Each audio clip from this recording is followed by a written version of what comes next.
ವೇದಿಕೆ ಮೇಲೆ ಹಾಸನರಾಗಿರ್ತಕ್ಕಂಥ ತಾಲೂಕು ದಂಡಾಧಿಕಾರಿಗಳು ಹಾಗೂ ಕಾರ್ಯನಿರ್ವಹಣಾಧಿಕಾರಿಗಳು ಹಾಗೂ ನಮ್ಮ ದಲಿತ ಮುಖಂಡರಾಗಿರ್ತಕ್ಕಂಥ ನಮ್ಮೆಲ್ಲರ ಆದರ್ಶ ಸೋದರಾಗಿರ್ತಕ್ಕಂಥ ವೆಂಕಟರಮಣ್ಣವರು ಹಾಗೂ ವೇದಿಕೆ ಮೇಲೆ ಹಸಿರಾಗಿರ್ತಕ್ಕಂಥ ಎಲ್ಲ ಗಣ್ಯ ವ್ಯಕ್ತಿಗಳು, ವೇದಿಕೆ ಮುಂಭಾಗದಲ್ಲಿ ಹಸಿರಾಗಿರ್ತಕ್ಕಂಥ ಎಲ್ಲ ನನ್ನ ದಲಿತ ಮುಖಂಡರುಗಳು, ದಲಿತ ಸಂಘಟನೆಗಳ ಅಧ್ಯಕ್ಷರುಗಳು ಹಾಗೂ ಇವತ್ತು ಸಂಡೇ ಆದರೂ ಕೂಡ ಬಾಬೂಜಿಯವರ ಜನ್ಮ ದಿನಾಚರಣೆಗೆ ಬಂದಿರತಕ್ಕಂಥ ಎಲ್ಲ ನನ್ನ ತಾಲೂಕು ಆಡಳಿತ ಅಧಿಕಾರಿಗಳು ಹಾಗೂ ಮಾಧ್ಯಮ ಮಿತ್ರರು, ವಿಶೇಷವಾಗಿ ಮಾಧ್ಯಮ ಮಿತ್ರರು ಬಂದಿದ್ದಾರೆ. ನಿಮ್ಗೆಲ್ರಿಗೂ ಬಾಬೂಜಿಯವರ ಜನ್ಮ ದಿನಾಚರಣೆಗಳನ್ನು ತಿಳಿಸ್ತಾ ಇವತ್ತು ಸಾಕಷ್ಟು ವಿಚಾರ ವಿನಿಮಯಗಳನ್ನು ನಮ್ಮ ಎಲ್ಲ ಮುಖಂಡರು ಕೂಡ ಮಾತಾಡಿದ್ದಾರೆ. ನನಗೂ ಕೆಲವು ಗೊತ್ತಿಲ್ಲದ ವಿಚಾರಗಳನ್ನ ಕೂಡ ಮಾತಾಡಿದ್ದಾರೆ.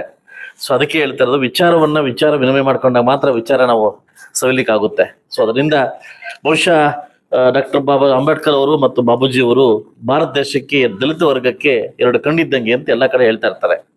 ಬಹುಶಃ ಇದೇ ಜಾತಿಗೆ ಮಾತ್ರ ಸೀಮಿತ ಆಗಿದ್ರ ಒಂದ್ಸಲ ಪ್ರಶ್ನೆ ಆಗ್ತದೆ. ಇವರು ಇದೇ ಜಾತಿಗೆ ಮಾತ್ರ ಸೀಮಿತ ಆಗ್ಬಿಟ್ಟಿದ್ರ ಇವರು, ಬರೀ ದಲಿತರು ಮಾತ್ರ ಇವ್ರು ಆಚರಣೆ ಮಾಡ್ಬೇಕಾ, ದಿನಾಚರಣೆ ಮಾಡ್ಬೇಕಾ? ಬಟ್ ಅಲ್ಲ, ಅದೇನಾಗುತ್ತೆ, ನಮ್ಗೆ ಹುಂಗೋದು, ನಮ್ಮ ಜಾತಿಯಲ್ಲಿ ಹುಟ್ಟಿರ್ತಕ್ಕಂಥವ್ರನ್ನು ಹುಂಗನ್ನ ನಾವು ಬೆಳೆಸ್ಕೊಂಡ್ಬಿಟ್ಟಿದ್ವಿ. ಏನಂದ್ರೆ ಇವ್ ನಮ್ಮ ಜಾತಿಯವರು ಹುಂಗನ್ ಬೆಳೆದು, ಆದ್ರೆ ಇಡೀ ಪ್ರಪಂಚದಲ್ಲಿ ಬಾಬೂಜಿ ಅವರು ಕೊಟ್ಟಿರ್ತಕ್ಕಂಥ ಕೊಡುಗೆ, ಡಾಕ್ಟರ್ ಬಾಬಾ ಸಾಹೇಬ್ ಅಂಬೇಡ್ಕರ್ ಕೊಡ್ತಕ್ಕಂಥ ಕೊಡುಗೆ ಇಡೀ ಯೂನಿವರ್ಸಲ್, ಎಲ್ಲಾ ಜಾತಿ ಕೂಡ ಸಂಬಂಧಪಟ್ಟಿರ್ತಕ್ಕಂಥ ಎರಡು ಕಣ್ಣುಗಳಿವೆ.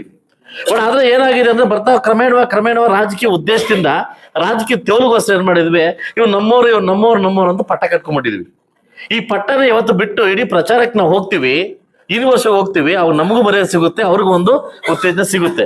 ಸೊ ಅದರಿಂದ ಬಹುಶಃ ನಾನು ಓದಿರ್ತಕ್ಕಂಥ ಎರಡು ಬುಕ್ಗಳಲ್ಲಿ ನಾವೇನು ಬರೀ ಓದಿರೋದಷ್ಟೇ, ಕೇಳಿದಷ್ಟೇ, ನೋಡಿಲ್ಲ. ಯಾಕಂದ್ರೆ ಆ ವಯಸ್ಸನ್ನು ಹುಟ್ಟಿಲ್ಲ ಇನ್ನು. ಆ ಸಂದರ್ಭಕ್ಕೆ ಬಂದಾಗ ಡಾಕ್ಟರ್ ಬಾಬಾ ಸಾಹೇಬ್ ಅಂಬೇಡ್ಕರ್ ಅವರು ಮತ್ತು ಬಾಬೂಜಿ ಅವರು ಇಬ್ರು ಹೋಲಿಕೆ ಮಾಡಿದಾಗ ರಾಜಕೀಯ ಇಚ್ಛಾಶಕ್ತಿಯಿಂದ ಯಾವತ್ತೋ ಎಲ್ಲೋ ಒಂದು ಕಡೆ ಕಾಂಗ್ರೆಸ್ನವರು ಬಾಬೂಜಿ ಅವರಿಗೆ ಹೆಚ್ಚು ಒತ್ತು ಕೊಟ್ಟು ನಮ್ಮ ಅಂಬೇಡ್ಕರ್ ಅವರಿಗೆ ಏನು ಎಪ್ಪಸಕ್ಕೆ ತುಳಿದ್ರು ಒಂದು ಬುಕ್ ಅಲ್ಲಿ ನಾನು ಓದಿದ್ದೀನಿ. ಯಾಕಂದ್ರೆ ಇವರು ಒಂದು MP ವಿಚಾರದಲ್ಲಿ ಇರ್ಬೋದು, ಎಲೆಕ್ಷನ್ ವಿಚಾರದಲ್ಲಿ ಇರ್ಬೋದು, ಮಿನಿಸ್ಟ್ರಿ ವಿಚಾರದಲ್ಲಿ ಇರ್ಬೋದು, ಇವರಿಗೆ ಹೆಚ್ಚು ಒತ್ತು ಕೊಟ್ಟು, ಇವ್ರಿಗೆ ಅವಕಾಶವನ್ನು ಕೊಟ್ಟು ಎಲ್ಲ ಒಂದು ಕಡೆ ಇವ್ರಿಗೆ ಬರಿ ಓದ್ತಿದ್ರು ಅನ್ನೋದು ಇವತ್ತು ನಾನು ಬುಕ್ಕಲ್ಲಿ ಓದಿದ್ದೀನಿ. ನಾನು ಕೇಳಿದಷ್ಟೇ ಓದಷ್ಟೇ. ಅದನ್ನ ಅದು ಒಂದು ರಾಜಕೀಯ ತುಳಿದ ವ್ಯಕ್ತಿ ಅಂತಂದ್ರೆ ಇವರು ಅಂಬೇಡ್ಕರ್ ಅವರು. ಆದ್ರೆ ಇವರ ಕಿರಿಯ ವಯಸ್ಸಿನಲ್ಲಿ ಒಂದು ಕಾರ್ಮಿಕ ಹುದ್ದೆಯನ್ನ ಏನು ಇಲಾಖೆಯನ್ನ ಪಟ್ಟಿದ್ರು, ಇಡೀ ಭಾರತ ದೇಶಕ್ಕೆ ಹಸಿರು ಕ್ರಾಂತಿ ಅಧಿಕಾರ ಅಂತ ಪಡಿತಕ್ಕಂಥ ಏಕೈಕ ವ್ಯಕ್ತಿ ಇದ್ರೆ ನಮ್ಮ ಬಾಬೂಜಿ ಅವರು.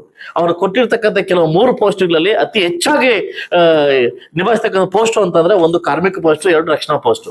ಯಾಕಂದ್ರೆ ಅವರು ಆ ಕಿರಿ ವಯಸ್ಸಿನಲ್ಲೇ ಆ ಅಸ್ಪೃಶ್ಯತೆಯನ್ನ ಅದು ಏನು ತೊಗೊಳ್ಳಿಕ್ಕೆ ಏನು ಅವಕಾಶವನ್ನು ಮಾಡಿಕೊಟ್ಟಿದ್ದಾರೆ, ಖಂಡಿತವಾಗ್ಲೂ ಅವ್ರಿಗೆ ಸಲ್ಲಬೇಕಾಗುತ್ತೆ. ಆ ಜನಾಂಗದವರು, ನಾವುಗಳಾಗಿರ್ಬೋದು, ಯಾರೇ ಆಗಿರ್ಬೋದು, ಅವ್ರು ಬಿಟ್ಟೋಗಿರ್ತಕ್ಕಂಥ ಆದರ್ಶಗಳನ್ನ ನಾವು ಪಾಲಿಸ್ಬೇಕು ಹೊರತು ಅವ್ರು ನಮ್ಮವ್ರು ಅಂತ ಎತ್ಕಟ್ಟಿ ನಾವು ಯಾವತ್ತು ಯೂನಿವರ್ಸಲ್ ಆಗೋದು ನಾವು ತಪ್ಸಕ್ ಹೋಗ್ಬಾರ್ದು. ಯಾಕಂದ್ರೆ ನಾವು ಇಡೀ ಆ 2 ಕಣ್ಣು ಭಾರತ ದೇಶಕ್ಕೆ ಎಲ್ಲೋ ಒಂದು ಕಡೆ ಅಬ್ಸರ್ವ್ ಮಾಡಬೇಕಂದ್ರೆ, ನಾನು ಓಪನ್ ಮಾಧ್ಯಮ ಹತ್ರ ಹೇಳ್ತೀನಿ, 7 ವರ್ಷ ಬಿಟ್ರೆ ಈ ಭಾರತ ದೇಶವನ್ನು 7 ವರ್ಷ ಬಿಟ್ರೆ 6 ವರ್ಷ ಬಿಟ್ರೆ ಇನ್ನೆಲ್ಲ ಆಳಿದ್ದು ಭಾರತ ದೇಶದಲ್ಲಿ ನಾರ್ತ್ ಇಂಡಿಯಾವ್ರೆ. ಇವತ್ತು ಆಡ್ತಾರೆ ನಾರ್ತ್ ಇಂಡಿಯಾದವ್ರೆ. ಇವತ್ತೆಲ್ಲ ಒಂದು ಕಡೆ ಸೌತ್ ಇಂಡಿಯಾವ್ರು ನಾವು ಕಾಲ್ ತುಳು ಒಳಗಾಗ್ತಾವೆ ರಾಜಕೀಯದಲ್ಲಿ. 1 ವರ್ಷ ಪ್ರಧಾನ ಮಂತ್ರಿಗಳು ಯಾರು ನಮ್ಮ ದೇವೇಗೌಡರು, 5 ವರ್ಷ PV ನರಸಿಂಹರಾವ್ ಅವರು. ಇವರು 6 ವರ್ಷ ಬಿಟ್ರೆ ಇನ್ನು ಎಲ್ಲಾರ ಬರಲಿ ಎಲ್ಲೋ ಅದೇ ಡೆಲ್ಲಿಗೆ ಹೋದೆ. ಇವತ್ತು ಕೂಡ ಅದೇ ನಡೀತಾ ಇದೆ. ಇವತ್ತು ಬೆಳಗ್ಗೆ ಒಂದು ಆರ್ಟಿಕಲ್ ಓದ್ದೆ ನಾನು, ಬೆಳಗ್ಗೆ ಬರ್ಬೇಕಾದ ಒಂದು ಆರ್ಟಿಕಲ್ ಓದಿ ಬಂದೆ. ಕ್ಷೇತ್ರ ಪುನರ್ವಿಂಗಡಣೆ ಆಗ್ತಾ ಇದೆ, ದೇಶ ಪುನರ್ವಿಂಗಡಣೆ ಆಗ್ತಾ ಇದೆ. ಯಾಕೆ ಅಂತಂದ್ರೆ ಒಂದು ವಿಷಯಕ್ಕೆ ಬಳಿ ಸುಮಾರು ಇವತ್ತು ಒಂದು ಪ್ರಧಾನಮಂತ್ರಿ ಆಗ್ಬೇಕಂತಂದ್ರೆ ಇವತ್ತು ಮೋಸ್ಟ್ ಇಂಪಾರ್ಟೆಂಟ್ ಅಂದ್ರೆ ಸೌತ್ ಇಂಡಿಯಾ ಓಟ್ಸೇ ಬೇಕಾಗಿದ್ದು ಅವ್ರಿಗೆ. ಇಂಪಾರ್ಟೆಂಟ್ ಸೌತ್ ಇಂಡಿಯಾ MPs ಬೇಕಾಗಿದ್ದು, ಡಿಸಿಷನ್ ಮೇಕರ್ಸ್ ಬೇಕಾಗಿದ್ದಾರೆ. ಇದನ್ನ ತಪ್ಪಿಸ್ಲಿಕ್ಕೆ ಇವತ್ತು ನಾರ್ತ್ ಇಂಡಿಯಾವರೇ ನಾವು ಪ್ರಬಲವಾಗಿ ಆಗ್ಬೇಕು ಅನ್ನೋ ಕಾರಣಕ್ಕೋಸ್ಕರವಾಗಿ ಇವತ್ತು ಕ್ಷೇತ್ರ ಮತ್ತು ದೇಶ ಪುನರ್ವಿಂಗಡಣೆ 14ನೇ ತಾರೀಕು ಮೀಟಿಂಗ್ ಕರೆದವ್ರು. ಅದೇ ರೀತಿ ನಮ್ಮ ಕರ್ನಾಟಕ ರಾಜ್ಯದಲ್ಲಿ 224 ಕ್ಷೇತ್ರವನ್ನ 336 ಕ್ಷೇತ್ರವಾಗಿ ಮಾಡ್ತಾವ್ರೆ. ಅದರಲ್ಲಿ ಮಹಿಳೆಗಳನ್ನ 104 ಜನ ಮಹಿಳೆಗಳು ಮಾಡ್ಬೇಕನ್ನೋ ಕಾರಣಕ್ಕೋಸ್ಕರ ಇದೇ ತಿಂಗಳ 14ನೇ ತಾರೀಕು ಸಂಸತ್ತನ್ನು ಮತ್ತು ಪುನರ್ವಿಂಗಡಣೆ ಮಾಡಿ ಇವತ್ತು ಅಪ್ರೋಚ್ ತಗೊಂತ ಇದ್ದಾರೆ. ಇದೇ 14ನೇ ತಾರೀಕು. ದಕ್ಷಿಣ ಭಾರತದಲ್ಲಿ MP ಕಡಿಮೆ ಮಾಡಿ ನಾರ್ತ್ ಇಂಡಿಯಾದಲ್ಲಿ ಜಾಸ್ತಿ ಮಾಡಿ ಇವತ್ತೇನ್ ಮಾಡ್ತಾ ಇದಾರೆ, ಇಡೀ ಇದನ್ನ ನಾವು ಇಟ್ಕೊಬೇಕು ಅನ್ನೋ ಕಾರಣಕ್ಕೋಸ್ಕರ ಮಾತಾಡ್ತಾ ಇದೆ. ಯಾಕಂದ್ರೆ ಒಬ್ಬ ರಾಜಕೀಯ ವ್ಯಕ್ತಿಯಾಗಿ ಒಬ್ಬ ಶಾಸಕನಾಗಿ ಮಾತಾಡ್ಲೇಬೇಕಿತ್ತು, ಮಾತಾಡಬಾರ್ದು. ಏನಕ್ಕೆ ಬೇಕು ಪುನರ್ವಿಂಗಡಣೆ ಅಂತ ಬಂದಾಗ ರಾಜಕೀಯ ತೆವಲಿಗೋಸ್ಕರ. ಸೊ ಅದರಿಂದ ನಮ್ಮ ಜಾತಿಗಳನ್ನ ನಾನು ಒಂದೇ ಹೇಳೋದು, ನಮ್ಮ ಜಾತಿಗಳನ್ನ ನಾವಿನ್ನು ಆ ಜಾತಿ ನಾವು ಈ ಜಾತಿ ಅನ್ನೋ ಬದಲು ನಮ್ಮ ಜಾತಿಯಲ್ಲಿ ಹುಟ್ಟಿರ್ತಕ್ಕಂಥ ಮಕ್ಕಳನ್ನ IAS ಅಧಿಕಾರಿಗಳು ಯಾವತ್ತು ಮಾಡ್ತೀವಿ, ನಮ್ಮ ಮಕ್ಕಳನ್ನ ಯಾವತ್ತು ತಹಸೀಲ್ದಾರ್ನ ಮಾಡ್ತೀವಿ, ನಮ್ಮ ಮಕ್ಕಳನ್ನ AC ಯಾವತ್ತು ಮಾಡ್ತೀವಿ, ಅಸ್ಪೃಶ್ಯತೆ ಅವತ್ತು ಹೋಗ್ಲಿಕ್ಕೆ ಕಡಿವಾಣ ಆಗ್ತಾ ಇದೆ.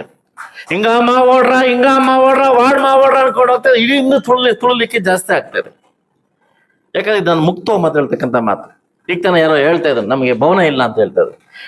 ನೀವು ಹೇಳಕ್ಕಿಂತ ಮುಂಚೆ ನಾನೇ ಖುದ್ದ ಹೋಗಿ 75 ಲಕ್ಷ ರೂಪಾಯಿ ಅಮೌಂಟ್ ನ ಬಿಡುಗಡೆ ಮಾಡ್ಕೊಂಡ್ಬಂದು ಜಾಗವನ್ನು ಕೊಟ್ಟಿರ್ತಕ್ಕಂಥದ್ದು ಅವನಿದಲ್ಲಿ ಭವನ ಮಾಡ್ತಾ ಇದ್ದೆ. ನಮ್ಮ ಬಾಬೂಜಿ ಅವರ ಭವನ ಮಾಡ್ತಾ ಇದ್ದೆ. ಎಲ್ಲೋ ಒಂದು ಕಡೆ ನನಗೆ ನನ್ನ ನೋವಾಯ್ತು. ಏನಂತಂದ್ರೆ ಸಾಕಾಗ್ತಾ ಇಲ್ಲ ನೋವಾಯ್ತು.